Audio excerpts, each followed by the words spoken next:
అందుకున్న తొలి మహిళా ప్రధాని ఎవరు అన్నా సరే శ్రీమతి ఇందిరాగాంధీ గారు. సో చాలా లాజిక్గా మీరు గుర్తుపెట్టుకోవచ్చు. నెక్స్ట్, చనిపోయిన తర్వాత భారతరత్న అందుకున్నటువంటి తొలి వ్యక్తి ఎవరు?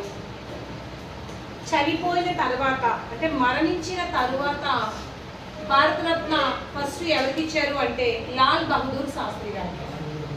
లాల్ బహదూర్ శాస్త్రి గారికి 1966లో లాల్ బహదూర్ శాస్త్రి గారికి ఇవ్వడం జరిగింది. నెక్స్ట్, భారతరత్న పొందినటువంటి విదేశీయులు ఎంతమంది అమ్మా అంటే 2. భారతరత్న పొందిన విదేశీయులు 2 ఎవరంటే Khan Abdul Gafar Khan, Nelson Mandela. Nelson Mandela ఏ దేశానికి చెందినవారు? ఆఫ్రికా.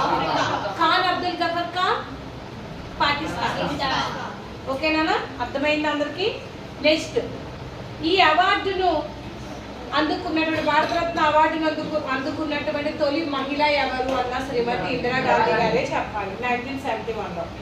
అలాగే ఈ భారతరత్న అనేటటువంటి అవార్డును 1977లో మొరార్జీ దేశాయ్ ప్రభుత్వం క్యాన్సిల్ చేసేసారు, రద్దు చేయడం జరిగింది.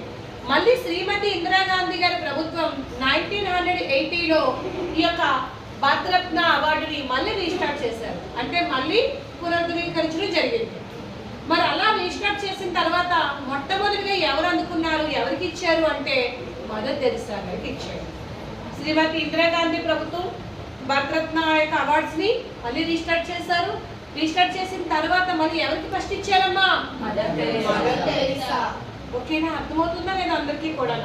అలాగే అతి చిన్న వయసులో అలాగే ఒక ప్లేయర్గా భారతరత్న అందుకున్నటువంటి వ్యక్తి ఎవరు అంటే సచిన్ టెండూల్కర్. ఓకేనా పిల్లలు? సో నగదు పురస్కారం లేని